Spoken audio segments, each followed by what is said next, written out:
সাল্লামকে নিয়ে কটূক্তিমূলক কবিতা আবৃত্তি করত।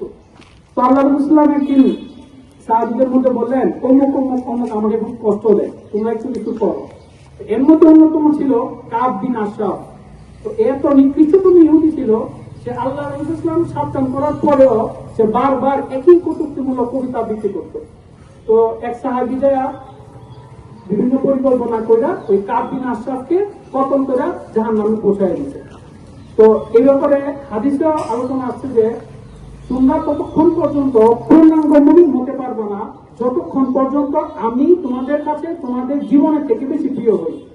এরকম একটা ঘটনা আছে, হযরত ওমর রাদিয়াল্লাহু তাআলা আনহু এবং আল্লাহ রাসূল সাল্লাল্লাহু আলাইহি ওয়াসাল্লাম একদিন হাঁটতেছিলেন। তো আল্লাহ রাসূল জিজ্ঞেস করছেন যে, হে ওমর, তুমি আমাকে কতটুকু ভালোবাসো? তখন ওমর রাদিয়াল্লাহু আনহু বললেন যে, ইয়া রাসূলুল্লাহ, আমি আপনাকে আমার মা বাবা থেকে বেশি ভালোবাসি। তখন আল্লাহ রাসূল বললেন, না ওমর, তুমি আমাকে কতটুকু ভালোবাসো? ওমর রাদিয়াল্লাহু আনহু বললেন, আমি আমার জীবনের পর আপনাকে বেশি ভালোবাসি। তো আল্লাহ রাসূল বললেন যে, না, তুমি আমাকে কতটুকু ভালোবাসো? তারপর বললেন, ইয়া রাসূলুল্লাহ, আমি আপনাকে আমার জীবনের থেকেও বেশি ভালোবাসি। তখন আল্লাহ রাসূল বললেন, হে ওমর, শুনে নাও, তোমার ঈমান পূর্ণাঙ্গ হয়েছে। তো ঈমান পূর্ণাঙ্গ হওয়ার সর্বপ্রথম শর্ত হইল আল্লাহ রাসূল সাল্লাল্লাহু আলাইহি ওয়াসাল্লামকে আমার পিতা মাতা সন্তান আমার জীবন সবকিছু থেকে বেশি ভালোবাসা। হাদিসে আছে, মান সাব্বা নাবিয়ান ফাকতুলু, যে আল্লাহ রাসূলকে নিয়ে কটূক্তি করবে তার দুনিয়াতে থাকারই কোনো অধিকার নাই। এখন সে তওবা করবে কিনা এটা নিয়ে আলেমদের মধ্যে ইখতিলাফ আছে। তো এই ব্যাপারে আমরা না যাই। আমাদের উপমহাদেশে এরকম একটা ঘটনা ঘটছিল যে তখন ব্রিটিশ শাসন ছিল, এক মুশরিক আল্লাহ রাসূলকে নিয়ে একটা বই লিখছে, নাম ছিল রঙ্গিলা রাসূল। তো ইলমুদ্দিন রাহিমাহুল্লাহ তখন জীবিত, ওনাকে আল্লাহ রাসূল স্বপ্নে বলতেছে, হে ইলমুদ্দিন, উমুক আমাকে খুব কষ্ট দিতেছে, তুমি এটা কিছু করো। তো ইলমুদ্দিন রাহিমাহুল্লাহ ওনার বন্ধুর সাথে আলোচনা করছেন। তো বন্ধু বলছেন যে আমিও তো স্বপ্নে এরকম নির্দেশনা পাইছি। তো ইলমুদ্দিন টস করছে যে আমি যাবো না তুমি যাবা। তো ইলমুদ্দিন রাহিমাহুল্লাহ টসে ওনার নাম উঠছে।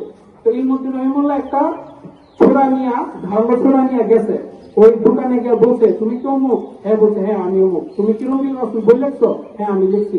কথা বলার সাথে সাথে ইলমুদ্দিন রাহিমাহুল্লাহ তাকে একদম বুকের মধ্যে ছোড়া ঢোকা তাকে হত্যা করছে। তো যুগে যুগে এরকম বহু সাতিম আসছে এবং সাতিমের যোগ্য প্রতিদান উম্মত বুঝাই দিছে।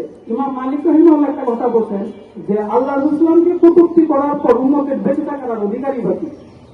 তো আমরা এতই জিল্লতির জীবন লিড করতেছি যে আমাদের সামনে আল্লাহ রাসূল সাল্লাল্লাহু আলাইহি ওয়াসাল্লামকে নিয়ে কটূক্তি করা হয়, আমরা শুধু প্রতিবাদ করেই যাই।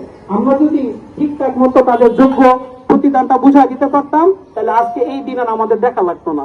তো আমরা এতটাই নিম্ন ঈমানের অধিকারী যে তাদেরকে তাদের যোগ্য প্রতিদান আমরা বুঝে দিতে পারতেছি না।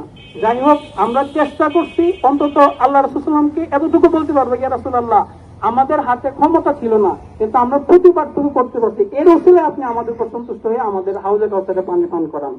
আর আমরা সর্বাত্মক চেষ্টা করব আল্লাহ রাসূলের প্রতি বেশি বেশি দরুদ পাঠ করার এবং সিরাত পড়ার। আমরা নিজেদের মধ্যে যত সিরাত না পড়বো, যদি সিরাত না পড়ি, তাহলে আল্লাহ রাসূলকে ভালোবাসবো কিভাবে?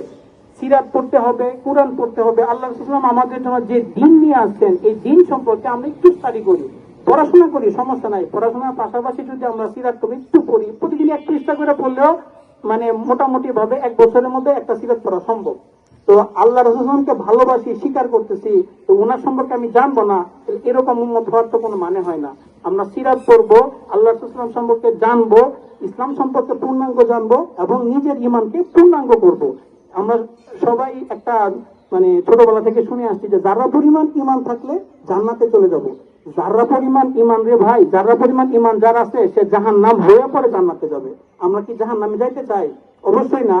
জাহান্নামে যদি যাইতে না চাই, তাহলে ঈমানকে অবশ্যই পূর্ণাঙ্গ করতে হবে। আর ঈমানকে পূর্ণাঙ্গ করার শর্ত কি?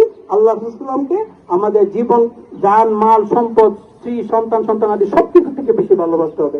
আল্লাহ আমাদেরকে পূর্ণাঙ্গ মুমিন হওয়ার তৌফিক দান করুন। ওয়া আখিরু দাওয়ানা আলহামদুলিল্লাহি রাব্বিল আলামিন। আসসালামু আলাইকুম ওয়া রাহমাতুল্লাহ। এটা নতুন কিছু না, বিগত সময় থেকেই আমরা দেখে আসছি তারা মূর্খ জাহেলরা আমাদের প্রিয় রাসূল সাল্লাল্লাহু আলাইহি ওয়াসাল্লামের শানে আঘাত করে আসছে, আল্লাহ তাআলার শানে বেয়াদবি করে আসছে। এই যে বারবার তারা স্বাধীনরা এমন কাজগুলো করছে, এগুলোর কারণ কি? এগুলোর কারণ এই সেকুলার কাঠামো, এই সেকুলার ব্যবস্থা। এর মাধ্যমেই তারা বারবার তাদের কর্মকাণ্ড জাহির করে এবং আমাদের অনুভূতিকে আঘাত করে। আর তারা এটার নাম দিবে, এটা তাদের বাক স্বাধীনতা। তাদের বাক স্বাধীনতা কি? আমাদের প্রিয় রাসূল সাল্লাল্লাহু আলাইহি ওয়াসাল্লাম এবং আল্লাহ তাআলার শানে আঘাত করা, এটাই নাকি তাদের বাক স্বাধীনতা। তারা বাক স্বাধীনতার নামে আমাদেরকে আঘাত করবে, কিন্তু এতে যদি আমাদের পক্ষ থেকে কোনো অবস্থান আসে, কোনো প্রতিক্রিয়া আসে, তখন তারা এটার নাম দিবে উশৃঙ্খল তৌহিদি জনতার কারণে আজ বিশৃঙ্খলা তৈরি হচ্ছে। তারা বলবে তৌহিদি জনতা দেশ জুড়ে বিশৃঙ্খলা তৈরি করছে, কিন্তু তারা দেখবে না সেই স্বাধীনগুলোকে, যারা তৌহিদি জনতার অনুভূতিকে আঘাত করছে।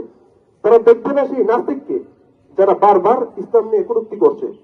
যদি বাক স্বাধীনতার মানে এটাই হয়, আমাদের মুসলিমদেরকে বারবার আঘাত করা হয়, তাহলে এই অবস্থায় আমাদের পক্ষ থেকে, আমাদের সাধারণ তাওহীদি জনতার পক্ষ থেকে যদি কোনো উত্তেজিত কর্মকাণ্ড হয়, তাহলে এর দায় কি আমাদের তাওহীদি জনতা নাকি এই সেকুলার কাঠামোর, যারা বাক স্বাধীনতার নামে আমাদের আল্লাহ ও রাসূল সাল্লাল্লাহু আলাইহি ওয়াসাল্লামের সামনে বারবার আঘাত করে? আজকে আমরা এখান থেকে বলে দিতে চাই, এই বাংলা শাহজালালের বাংলা, এই বাংলা শাহ ফরানের বাংলা, এই বাংলা মুসলিম শাসকদের শাসনকৃত বাংলা। এই বাংলায় ইসলামকে কটাক্ষ করে কোন স্বাধীন, কোন নাস্তিক টিকে থাকতে পারে না। আমরা সেকুলার সরকারের কাছে দাবি জানাই না, কারণ সেকুলার শাসন অপরাধ, বাতিল। তারা কখনোই এই দাবি পূরণ করতে পারবে না, করার যোগ্যতাও রাখে না। আমরা আল্লাহর কাছে কামনা করি, আল্লাহ যেন এদের উপযুক্ত শাস্তির ব্যবস্থা করেন, আর আমাদেরকে এমন শাসন ব্যবস্থা দেন যেখানে এরা আর কখনোই এমনটা আর করতে পারবে না। আমরা শুধু মনের ক্ষোভ, ঘৃণা, নিন্দা এবং প্রতিবাদ জানাতে